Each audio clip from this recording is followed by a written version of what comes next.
Olá pessoal, sejam bem-vindos ao canal Caverna Mística, aqui quem fala é Esté, e hoje eu decidi fazer uma leitura especial para refletirmos sobre esse período de Sol em Escorpião, que é um período que marca muita intensidade, muita transformação, é um período onde as energias se tornam mais profundas, mais apaixonadas também, e representam um momento de mergulho nos nossos próprios mistérios, né? Principalmente os nossos mistérios internos.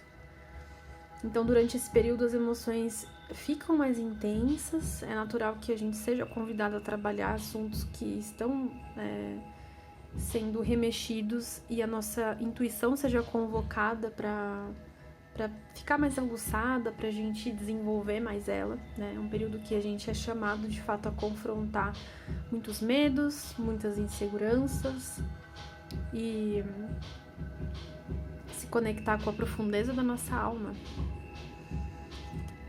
É um momento de muita transformação pessoal. E esse vai ser o tema central da nossa energia. Eu fiz a minha meditação agora há pouco, né? Para sintonizar, enfim. E percebi que vamos ver com as cartas, né, que vão nos inspirar, vão nos guiar nessa reflexão também. Mas eu vejo que é muito possível que a gente toque em assuntos que tenham a ver com padrões, né, de comportamento, hábitos ali que a gente vai precisar olhar com carinho, com atenção, né? Assuntos que estejam ligados a paixões, a desejos, né? Não paixão no sentido só amoroso, não, né? Com relação a outra pessoa, mas isso fica em evidência. Então vamos juntos construir aqui a nossa reflexão. Eu peço que você respire pelo menos 3 vezes profundamente. É natural que, às vezes, quando o pessoal chega nas leituras, no YouTube, assim, de modo geral, já venha com uma certa ansiedade, com uma certa expectativa. Então, é importante que você tente prestar atenção no aqui e no agora. E é por isso que eu peço essas 3 respirações, tá bem? Para que você consiga se concentrar um pouco mais e não se dispersar com estímulos externos, né? Interferências externas. O primeiro arcano que nós temos aqui, o Eremita. Olha só.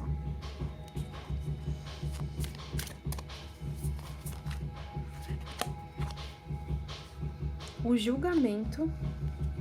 Até agora só arcanos maiores.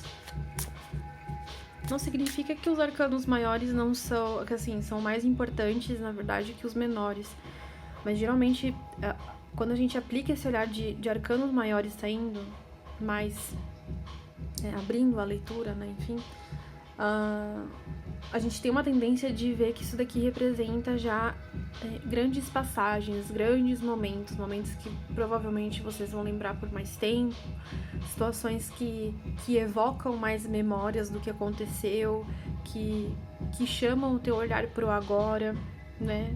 E que você também pense no agora com uma visão criativa, com uma visão mais aguçada.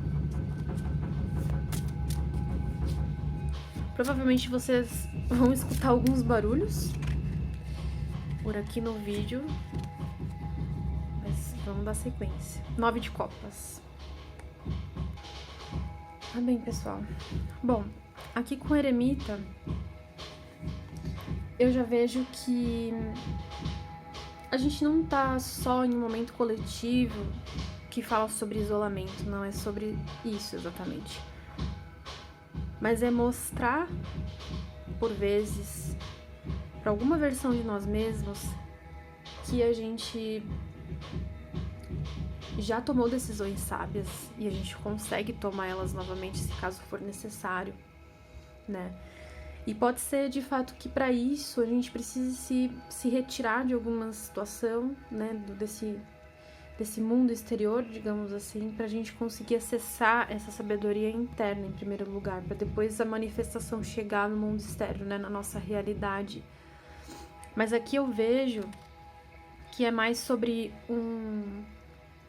uma espécie de chamado à introspecção, principalmente com o eremita e o julgamento. Então é um movimento de retração e com o julgamento um movimento de expansão, né? E com o 9 de copas mostra que a gente tem um autoconhecimento para saber os nossos limites e por vezes a gente pode ou não confiar que a gente consegue estabelecer esses limites. Limite de até onde confiar, até onde eu estou sendo intuitiva, até onde eu estou ouvindo mais a paranoia, sabe? O julgamento aqui olhando para ele, analisando com esses olhos, assim, que a leitura foi aberta pelo eremita, eu vejo que ele reforça essa ideia.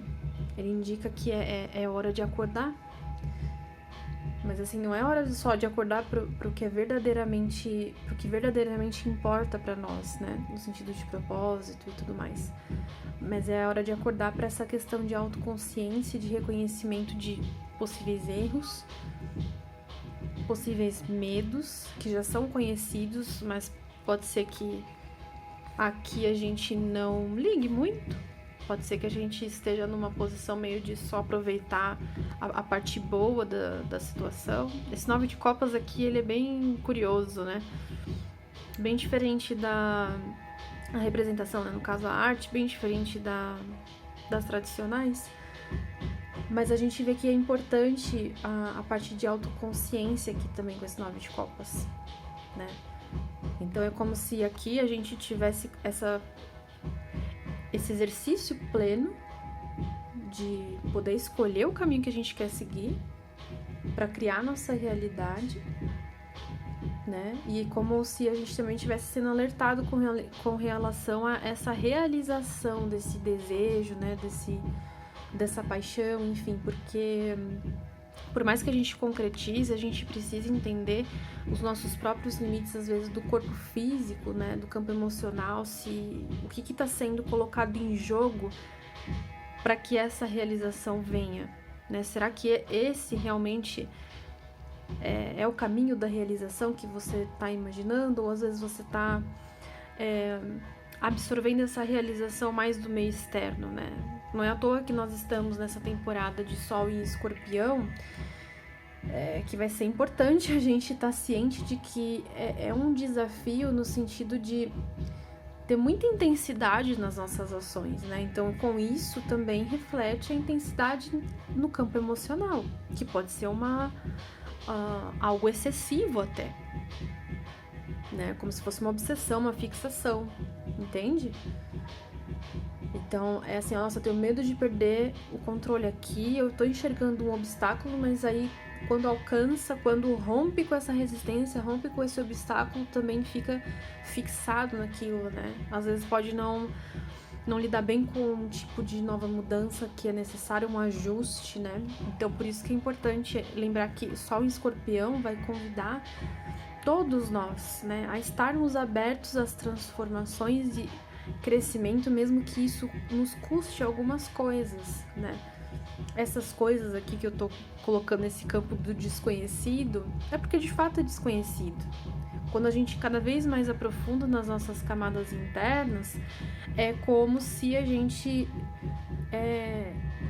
lidasse com esse mergulho no que é misterioso, no que é interno, e aprendesse com o dia a dia a se conectar mais com partes de nós que eram desconhecidas e que agora podem contribuir com o nosso crescimento e evolução. Só que para aproveitar o máximo desse momento, o máximo de energia, né? A gente precisa encontrar a nossa autenticidade nas ações, autenticidade nos processos. Então, por exemplo, a gente tem um eremita aqui, né? Então é como se para alguns de nós também tivesse aquela necessidade de ter um mestre para apontar um certo caminho, só que geralmente os mestres, eles retornam com mais perguntas do que respostas, sabe? Então é como se esse eremita estivesse aqui mostrando pra gente que essa questão não tá ligada necessariamente com alguém te mostrando um caminho, mas é você encontrando esse caminho dentro de você, enquanto o julgamento alerta pra acordar sobre isso, né? Tipo, olha, não, você pode ter um direcionamento, pode buscar, mas a ação é você. É você que vai fazer essa transformação, você que vai passar por esse caminho. É você que vai, aos poucos, integrando essa luz e sombra, esse medo de ter e o receio de perder, né, as dualidades também, tudo que está na nossa consciência e tudo que não está, como se fosse uma batalha aqui, né, também. Só que isso tudo mostra o propósito por trás desses desejos, dessas paixões, desses sonhos, para que a gente consiga viver de acordo com os nossos valores que fundamentam esses desejos, sonhos, paixões, né? O que alimenta a nossa pulsão de vida, o que nos coloca na nossa pulsão de morte. Então a gente também está passando, né, a nível coletivo, por esse processo. E não é fácil. Mas a gente tem escolhas para fazer, né? Se a gente olhar aqui, por exemplo, o eremita com o 9 de copas, a gente vai entender que talvez para perceber a realidade ao nosso redor e como a gente está sentindo tudo isso a nível físico, né, a nível emocional, a gente precisa sim de uma introspecção, precisa sim trabalhar o autoconhecimento, que são realmente fundamentais, não só no sentido de mais realização, né, mais desenvolvimento de intuição e coisas nesse sentido, mas é a nível de desenvolvimento de se perceber nas situações. Quando que é realmente fome, quando que realmente é um escape, uma fuga, sabe? Então é como se ficasse cada vez mais evidente que a gente está passando por uma renovação, né? Através desse mergulho, através dessa análise de hábitos, análise de quais situações estão servindo como um alerta, para que a gente consiga acordar para esse eu verdadeiro nosso, né? Ou pelo menos que esteja mais alinhado com o que a gente deseja, quer nutrir sobre o eu verdadeiro, né? É muita renovação, pessoal. Então, percebo que muita coisa tá vindo de dentro, muita reflexão tá surgindo sobre o que você pode criar, o que você pode desfazer para se nutrir e continuar criando, né? E eu deixo como um exercício aqui, que pode ser interessante para todos nós, inclusive, sobre algumas perguntas que a gente pode se fazer nesse período. Pode ser bem interessante. A primeira delas, né? Eu colocaria: como que eu posso ouvir a minha própria voz e me guiar através dela? Essa é uma pergunta possível. Outra pergunta possível: quais são os padrões e hábitos que eu preciso deixar para trás em prol da minha renovação pessoal? E por fim, a terceira: como que eu posso confiar mais na minha intuição? Como que eu posso aproveitar mais o meu processo de autoconhecimento para criar a realidade que eu desejo? Com consciência, né, pessoal? Não prejudicando os outros, né, mas focando no teu caminho mesmo. Porque o julgamento fala sobre isso também. Tá bem? Eu vou deixar a leitura por aqui. E eu espero que de coração ela possa ter ajudado vocês de alguma forma, assim como já me ajudou. Agradeço a presença de vocês, o tempo de vocês e nos vemos na próxima.